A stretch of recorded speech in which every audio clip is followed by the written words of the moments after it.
예수께서 나가사 습관을 따라 감람산에 가심에 제자들도 따라갔더니 그곳에 이르러 그들에게 이르시되 유혹에 빠지지 않게 기도하라.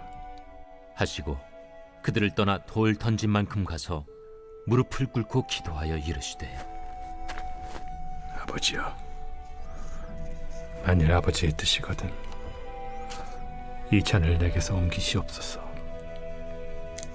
그러나 내 원대로 마시옵고 아버지의 원대로 되기를 원하나이다.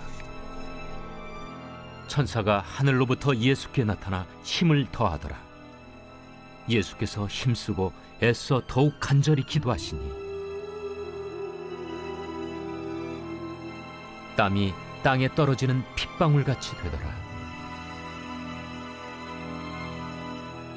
기도 후에 일어나 제자들에게 가서 슬픔으로 인하여 잠든 것을 보시고 이르시되 어찌하여 자느냐? 시험에 들지 않게 일어나 기도하라. 성도 여러분, 안녕하세요. 오늘도 하나님의 사랑과 평안이 우리 사순절을 보내고 있는 새교회, 새임교회, 수도교회, 우리 한장로교회 위에 충만히 임하시기를 주님의 이름으로 축원드립니다. 오늘은 4월 3일 성금요일입니다. 오늘 말씀의 주제는 소명, 하나님께 소명을 드림이라는 주제로 함께 나누려고 하고요. 오늘 본문의 말씀은 누가복음 22장 39절에서 46절까지의 말씀으로 예수님께서 겟세마네 동산에서 기도하시는 이야기를 통해 우리 은혜를 나눠보고자 합니다. 앞서 말씀드렸듯 오늘은 고난주간의 정점인 성금요일입니다. 제 복장을 보셔도 여러분 잘 아실 수 있지요. 우리의 구원을 위해 자신을 십자가에 던져 우리를 살리신 그 예수님의 사랑을 깊이 묵상하는 귀한 날이 되기를 먼저 주님의 이름으로 축원드립니다. 오늘 우리가 함께 살펴볼 본문의 장면은 겟세마네 동산에서 기도하셨던 예수님의 모습입니다.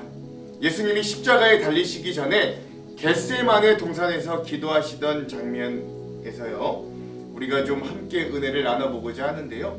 당시 주님은 그 밤에 자신이 잡혀가실 것을 알고 계셨지만 그럼에도 기도의 자리로 나가셨습니다. 그리고 땀방울이 빗방울이 되도록 기도드렸습니다. 우리 여기서 고난을 앞두고도 기도로 예비하셨던 그런 예수님의 모습을 볼 수가 있는데요. 이런 예수님의 모습을 통해 우리가 크게 세 가지 정도 우리가 그 예수님의 본을 배울 점들이 있습니다. 첫 번째, 예수님은요 늘 하시던 대로 습관을 따라 여전히 기도하셨다라고 하는 점이에요. 우리 39절 다 같이 한번 읽겠습니다. 시작. 예수께서 나가사 습관을 따라 감람산에 가심에 제자들도 따라갔더니 아멘. 그렇죠.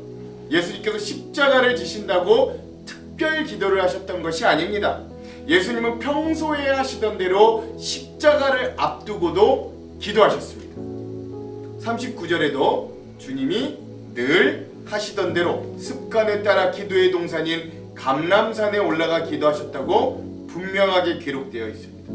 평소에 드리는 기도가 이렇게 예수님처럼 삶의 기도가 될 수 있어야 합니다. 이런 삶의 기도가 훈련되어 있기 때문에 십자가의 죽음을 앞둔 상황에서도 예수님은 담대히 기도의 자리로 나아가실 수 있었던 것이지요. 그러므로 오늘 우리의 기도의 자리에도 특별한 순간에 특별한 기도로 나아가는 것도 의미가 있지만 우리의 일상에서 습관을 따라 기도하는 자리와 시간이 마련되어 있는가를 우리가 좀 살펴볼 수 있어야 되는 겁니다. 예수님께서 십자가라고 하는 이 엄청난 일을 앞두고도 이 습관에 따라 기도하심으로 담대히 나아가 승리할 수 있었듯이 오늘 우리도 우리에게 정해진 장소, 우리의 정해진 자리, 우리 그런 습관에 따라 일정한 시간과 장소에서 평소에 쌓인 기도가 우리를 담대한 승리의 자리로 인도하실 줄 여러분 먼저 믿으시길, 그리고 그런 자리를 만드시는 저와 여러분 되길 먼저 주님의 이름으로 간절히 소망드립니다. 두 번째, 우리 이 겟세마네 기도를 통해 우리가 배울 수 있는 예수님의 모습은 하나님의 뜻이 이루어지기를 위한 기도가 바로 그 기도였다는 겁니다. 내 뜻보단 하나님의 뜻이 우선이었다는 거죠. 42절의 말씀을 한번 읽어볼게요. 다 같이 읽겠습니다. 시작. 이르시되 아버지여, 만일 아버지의 뜻이거든 이 잔을 내게서 옮기시옵소서. 그러나 내 원대로 마시옵고 아버지의 원대로 되기를 원하나이다 하시니. 아멘. 그렇습니다. 예수님은 십자가를 바로 코앞에 둔 그 엄혹한 순간에도 자신의 뜻을 내려놓고 하나님의 뜻이 이루어지기를 기도하였습니다. 물론 예수님도 아버지의 뜻을 말하기 전에 얼마나 고통스러우셨으면 아버지 할 수 있다면 이 잔을 내게서 옮겨 주옵소서라고 간구하기도 하셨어요. 즉 우리의 뜻과 소원을 하나님 앞에 드리는 것도 기도의 당연한 방법과 의무이기도 합니다만, 그러나 우리가 기억해야 될 건 우리의 기도의 최종 목적이 내 자신 또는 우리 가정의 소원 성취를 위한 것이라면 결국 그 기도는 하나님께 끝까지 상달되기도 하겠지만 하나님이 정말로 기뻐하시는 기도니까 이건 한번 의문을 가져봐야 된다라고 할 수 있어요. 그러니 예수님과 같이 나의 소원보단 하나님의 뜻, 하나님의 의지가 성취되기 위해 먼저 기도함으로 하나님의 뜻을 이루는 놀라운 기도가 우리들에게는 도전이 되기를 또한 간절히 소망합니다. 누구도 고난을 정면으로 받아들이기 싫어합니다.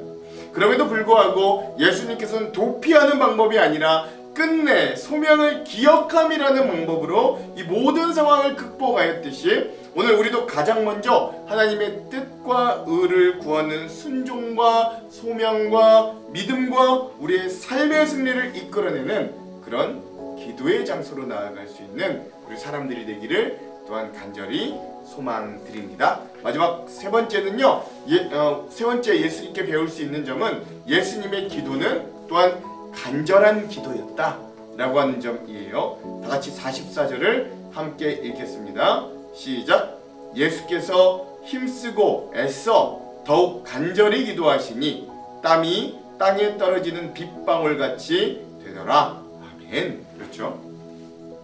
이 표현은 누가복음에만 있는 독특한 표현이기도 합니다. 그러나 이 밤 예수님이 얼마나 간절히 기도하셨든지 땀방울이 빗방울이 되도록 기도하셨다라고 해요. 즉 십자가의 고난이 예수님에게도 매우 큰 심중의 고민이 되어 온 힘을 기울여 기도로 나아가겠다는 것을 여긴 의미하는 겁니다. 즉 여러분, 우리 차원이 다른 기도라는 건 간절함이 다른 기도라는 걸 의미하기도 하는 것입니다. 하나님 앞에 나의 간절함을 가지고 나아갈 때 하나님은 우리의 기도에 응답하신다 라고 하는 것이죠. 여기서 여러분, 간절히 라고 하는 단어를 원래 헬라어로 살펴본다면 내면으로부터 밖으로 쭉 뻗는다 라는 걸 의미한다고 해요.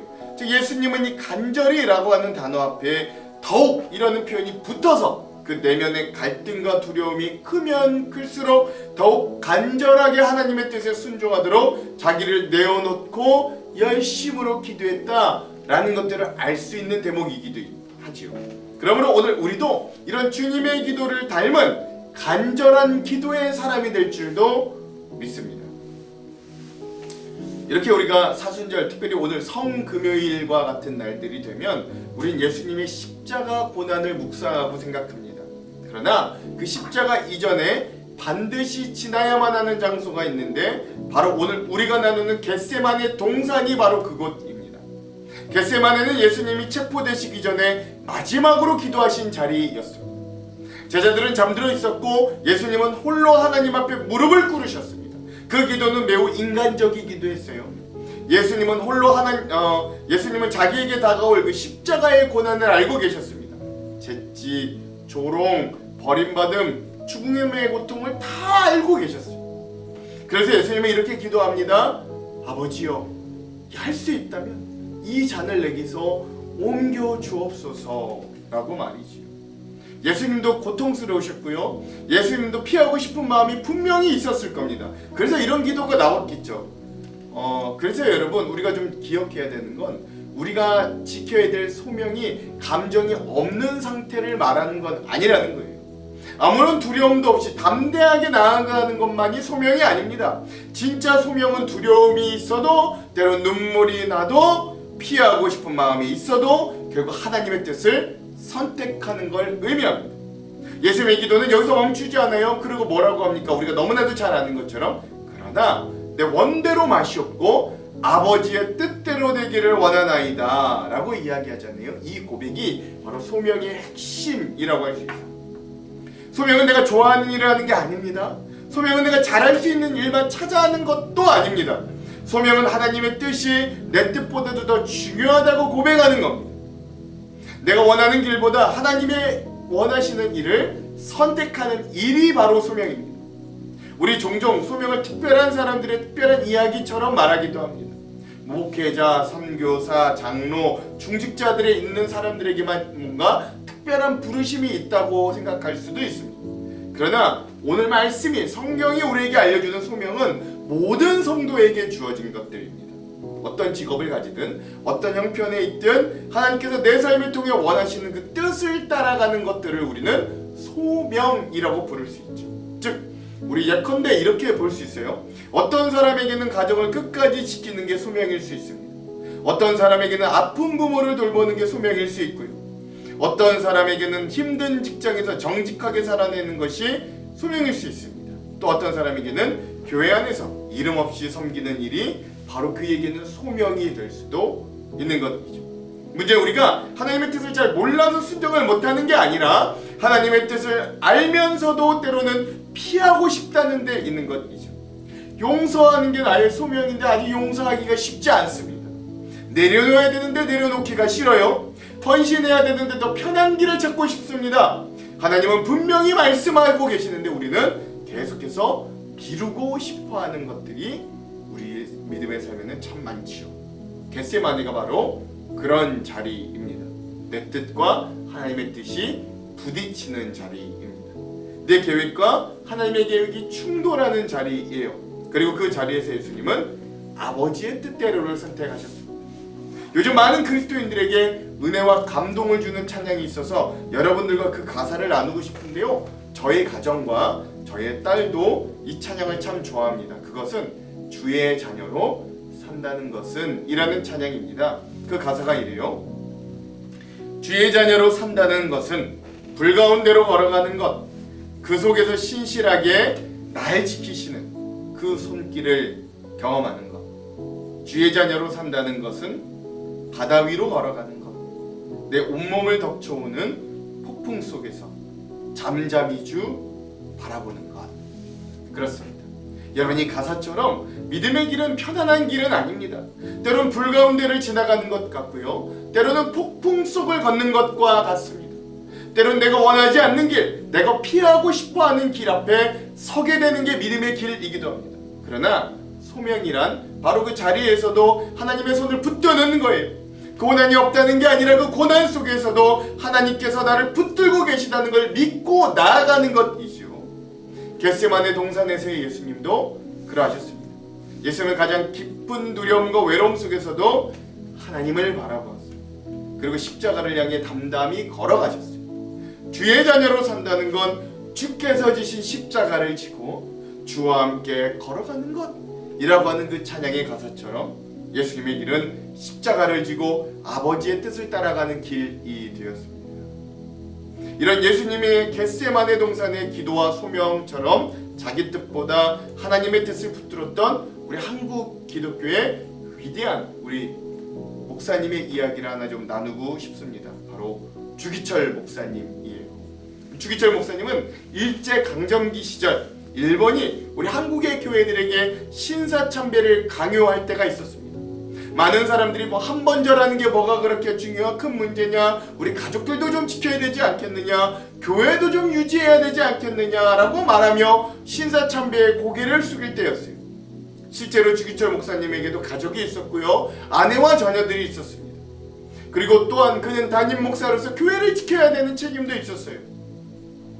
그가 만약에 신사참배를 거부하고 감옥에 가게 된다면 그 가족들은 더 위험하고 가난해질 것이고 아이들은 아버지 없이 살아야 됐고요, 교회는 담임 목사를 잃는 상황이 되었던 겁니다. 즉 인간적으로 생각하면 타협할 거리가 너무나도 많았던 거예요. 그러나 주기철 목사님은 끝까지 하나님 왜 나는 다른 존재에게 절할 수 없다고 하셨어요. 평양 산정연 교회에서 마지막으로 주기철 목사님이 남긴 설교들 가운데 이런 고백이 있습니다. 주님을 위하여 오는 고난을 내가 피하였다가 이 다음에 주님께서 너는 내 이름과 평안과 즐거움은 다 받아 누리고 고난의 자는 어찌하여 왔느냐라고 물으시면 나는 무슨 말로 대답하겠는가? 이 말은 단순히 우리가 믿음으로 용감하자라는 말이 아닙니다. 목사님도 들어오셨겠죠. 가족 생각도 나셨고 살고 싶은 마음이 사람인데 왜 없으셨겠어요? 그러나 결국 주기철 목사님은 자기의 뜻보단 하나님의 뜻을 선택하셨습니다.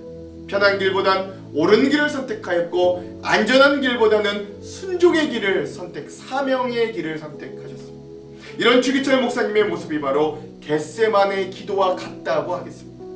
예수님도 이 잔을 옮겨달라고 기도하셨어요. 그러나 마지막에는 내 원대로 말고 아버지 뜻대로 하옵소서라고 기도하셨습니다. 주기철 목사님도 마찬가지 살고 싶었지만 순종을 선택했고 피하고 싶었지만 소명을 붙들었습니다. 그리고 그 순종이 결국 오늘날 한국교회의 귀한 영적인 본과 뿌리가 되어 주었던 거죠.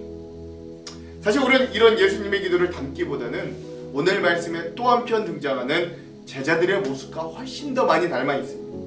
예수님께서 이렇게 땀방울이 핏방울이 되도록 기도하실 때 제자들은 잠을 자고 있었다고 성경은 말합니다. 즉 제자들이 자고 있었던 건 스승인 예수님에 대한 염려와 슬픔의 마음과 또한 그들이 가지고 있던 육신적인 피곤함이 결합되었기 때문입니다. 즉 우리도 제자들처럼 간절하게 기도해야 함을 잘 알고 있지만 기도하지 못하는 것은 세상 일로 근심하며 두려움과 절망 속에 쌓여 있거나 육신이 너무 피곤한 즉 소명을 잠시 잃어버렸기 때문입니다. 그러나 이런 제자들에게 예수님은요 이렇게 말씀하십니다. 우리 다 같이 오늘 본문의 46절의 말씀을 함께 읽어볼게요. 시작. 이르시되 어찌하여 자느냐 시험에 들지 않게 일어나 기도하라 하시니라. 아멘. 그렇죠. 그러므로 오늘 우리도 우리의 낭망된 마음과 피곤한 육신 가운데서도 하나님께서 우리에게 주신 그 소명의 자리를 지킬 수 있도록 예수님과 같이 그 겟세마네 기도의 자리로 나아갈 수 있는 저와 여러분 되길 주님의 이름으로 먼저 축원드립니다. 말씀을 마무리합니다. 예수님의 길도 우리의 길과 그렇게 다르지 않았습니다. 십자가는 피하고 싶은 길이었어요. 그러나 그 길을 통해 구원이 열렸습니다. 여러분 만약에 예수님께서 자기의 뜻만 붙들고 이 고난의 자를 피하셨다면 우리에게 구원은 없었을 겁니다. 그러나 예수님은 자기의 원함보다 하나님의 뜻을 더 사랑하고 순종하셨습니다. 사랑하는 성도 여러분, 오늘 이 성금요일 주님의 가장 큰 십자가를 깊이 묵상하는 오늘 우리도 그 겟세마네 앞에 서 있습니다. 하나님께서 이미 우리에게 말씀하셨지만 아직 순종하지 못한 자리는 과연 여러분 어디입니까? 하나님께서 내어놓으려고 하셨는데 여전히 붙들고 있는 건 무엇입니까? 하나님께서 가라고 하시는데 두려워서 머물고 있는 자리는 또한 어디입니까? 소명은 사실 거창한 게 아닙니다. 내 뜻보다 하나님의 뜻을 먼저 앞서 두는 것이지요. 내가 원하는 인생이 아니라 하나님이 원하시는 인생을 살아가는 겁니다. 때로는 그게 눈물의 길일 수도 있고 때로는 이해받지 못하는 길일 수도 있습니다. 그러나 그 길 끝에는 하나님의 영광과 열매가 있음은 분명합니다. 오늘 우리도 주님의 고난을 깊이 묵상하며 겟세마네에서의 예수님처럼 기도할 수 있는 사람들이 되기를 간절히 소망합니다. 내 원대로 마시옵고 아버지 뜻대로 하옵소서. 그 고백 위에 우리의 소명이 분명해질 것입니다. 마지막 여러분들께 하나 좀 안내하고 말씀을 좀 마무리하려고 하는데요. 우리가 지난 38일 동안 그리고 오늘 39일째 예수님의 고난에 동참하며 새 교회가 연합하여 한 가지 실천사항을 함께 진행해 왔습니다. 그건 외국인 노동자 의료비를 후원하는 모금입니다. 각 교회별로 이미 잘 감당하고 계실 줄로 믿습니다. 오늘 우리에게 주신 이 작은 소명을 기억하며 주님의 고난의 묵상이 이런 아름다운 섬김과 실질적인 나눔으로 나타내 보기를, 그런 우리의 소명도 감당할 수 있기를 또한 간절히 소망해 보겠습니다. 사랑하는 성도 여러분, 우리 성금일 우리가 소명을 드린다는 건 내 계획이 무너지는 가난한 자리가 아닙니다. 때론 불 가운데 거한다 할지라도, 그 믿음 때문에 우리가 폭풍 가운데 휩싸인다 할지라도 주님이 내 곁에 가장 가까이 계심을 경험하는 축복의 자리가 소명의 자리입니다. 오늘 겟세마네 예수님처럼 우리의 소명을 하나님께 온전히 드려봅시다. 우리가 나의 뜻을 내려놓고 주님과 동행하기로 결단할 때 우리의 곁에 가장 가까이 계시는 그 주님의 손을 붙드는 경험을 할 수 있게 될 겁니다. 그 순종의 길, 그 소명의 길 끝에서 부활의 영광을 맞이할 수 있는 저와 여러분들의 삶이 되기를, 그런 우리 새 교회가 되기를 주님의 이름으로 축원드립니다. 기도할게요. 사랑의 하나님, 겟세마네 동산에서 내 원대로 마시옵고 라고 기도하신 예수님의 음성을 우리가 다시금 기억합니다. 우린 주님의 자녀라고 말하면서도 불 가운데 걷기를 두려워했고 폭풍 속에선 주님보다 내 안위를 먼저 챙겼음을 고백합니다. 하나님, 이제는 우리의 인생의 소명을 주님께 드립니다. 나의 계획을 내려놓고 주님이 주신 십자가를 기꺼이 지고 동행하는 인생 되게 하여 주시옵소서.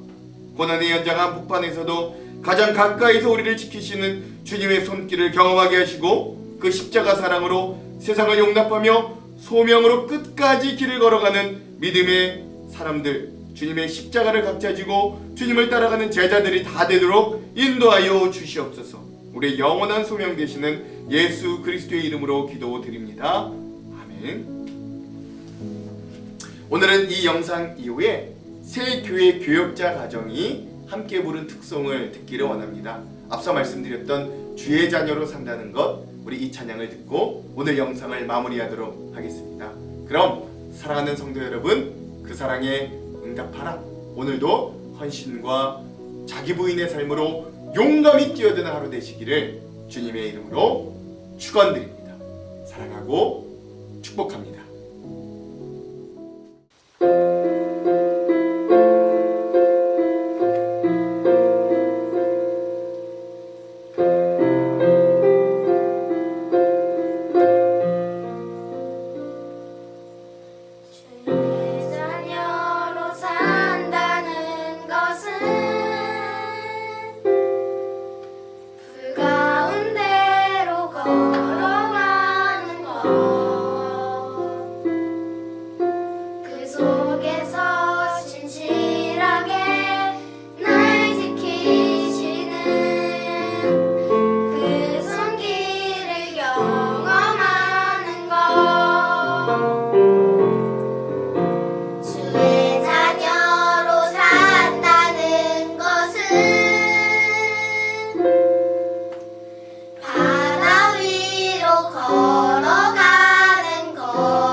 주님과